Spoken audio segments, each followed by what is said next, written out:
I learned something new the other day. I learned that the federal government was no longer doing neighborhood checks for those looking to become US citizens. I had no idea this was happening. I actually learned they stopped doing this back in 92. But now the Trump administration is bringing it back. They're going to be vetting those who want to become immigrants in this country by asking their neighbors for referrals. And I'm very, very excited for that. Joining me to discuss is the man behind the new move. Joseph Edlow joins us right now. He's a director of U.S. Citizenship and Immigration Services.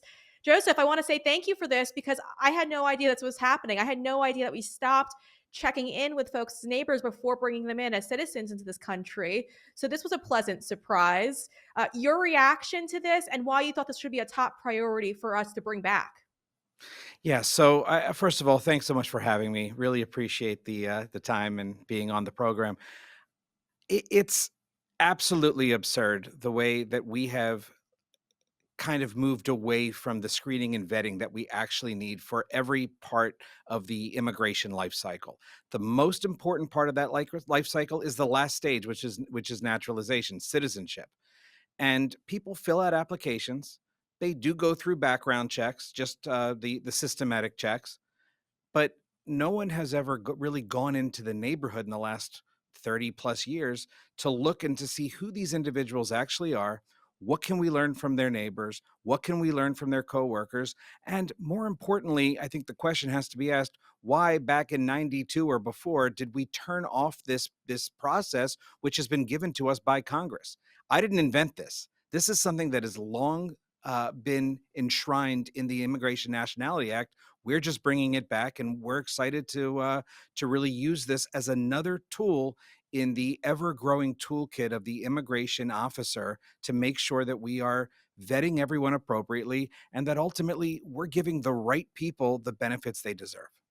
Yeah, and I think it's really important because, sadly, the last 4 years under the Biden administration, we've brought in people that hate this country and don't believe in our values. And that's been really upsetting. But most importantly, too, like your neighbors know more about you than probably anyone. And they would love to tell anyone who would ask things about you if they just ask. And so I think this is a great thing to bring back to make sure that we're bringing in people to this country who are going to prioritize our personal safety as Americans, but also be good Americans to the rest of us. I mean, that's so important. I also think what's really important is how President Trump, through executive order, has made English the first language. And you guys are going to also make sure that that's also a priority for bringing people or giving people immigration status in this country. So let's talk about that. You're making sure that they're passing their civics test, obviously, and that they take their English test. Is there anything, because I know that's what happened in the past, is there any type of new add ons to that now with this new administration? So the statute requires us to administer the civics test and to ensure that an alien before they become a citizen speaks or has the ability to speak, understand, write, read level a degree or a level of English. However, that's really been boiled down the last 20 years. It's really been boiled down to just a couple sentences and making sure that this alien is actually understanding what they're being told has never really been a priority.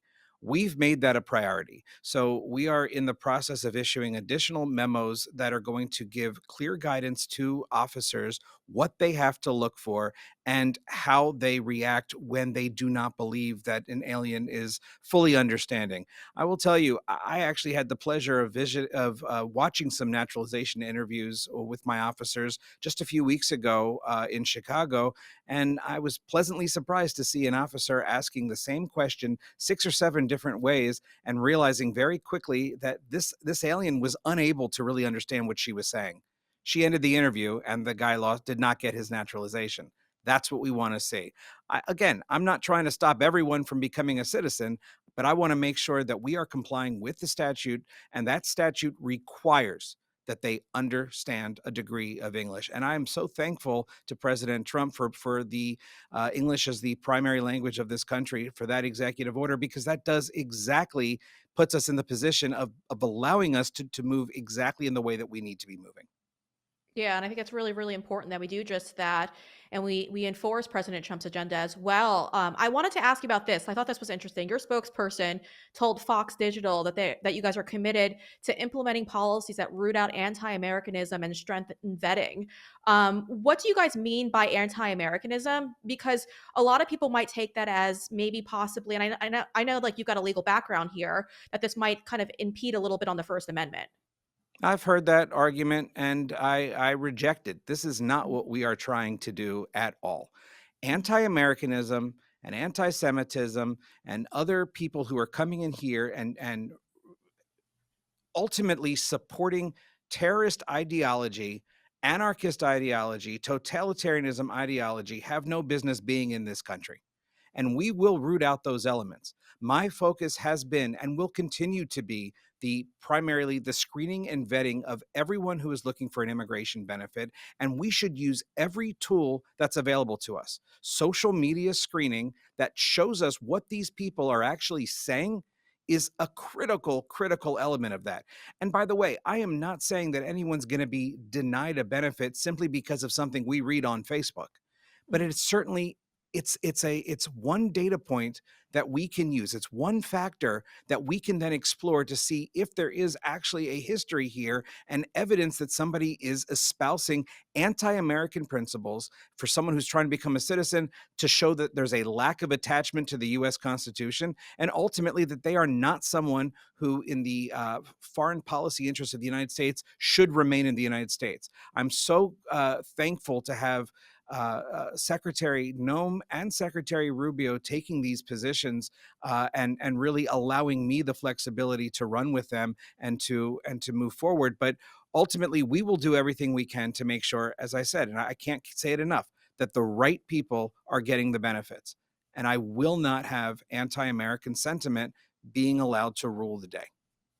And what would happen if you found one of those posts online, or you found that this person was kind of spewing that type of rhetoric online, to a certain degree? What's the standard after that?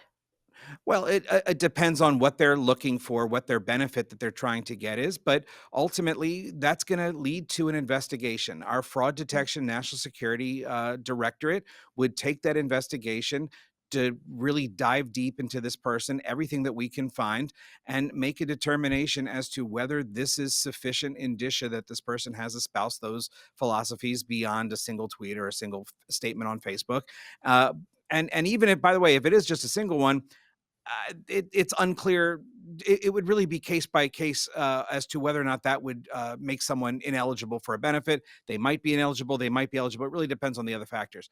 Mm. But ultimately, we're going to do everything we can in that investigation. And at the end of the day, if we feel that we need to deny, we will deny. If we feel this requires investigation by Homeland Security Investigations or the FBI, we will refer and we will take this to its logical conclusion, whatever that may be. In a case like that, hopefully it's deportation.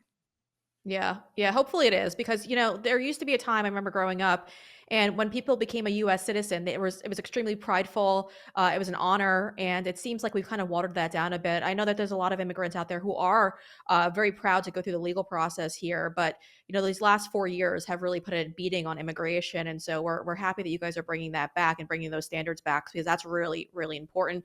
Joseph, I wanna thank you for all the great work you guys are doing, and we support you. So thank you so much for joining the show today. We greatly appreciate it. Thanks so much. Look forward to talking to you soon. All right. Do you eat fruits, vegetables, sushi, salmon, or any type of food, really? If you do, you probably have parasites living inside of you, and you got to purge those creepy critters out because they cause a lot of issues. Even brain fog might actually be to blame. And folks, I know no one wants to talk about it, so I'm going to talk about it. I do these parasite cleanses at least twice a year. And so I'm due for a parasite cleanse. So the first thing I'm going to do is turn to my good friend, Dr. Jason Dean, who has created a simple way to purge these creepy critters. And it's over at bravetv.store. That's bravetv.store. He has this full moon parasite protocol that is absolutely amazing. And folks, this is what I do.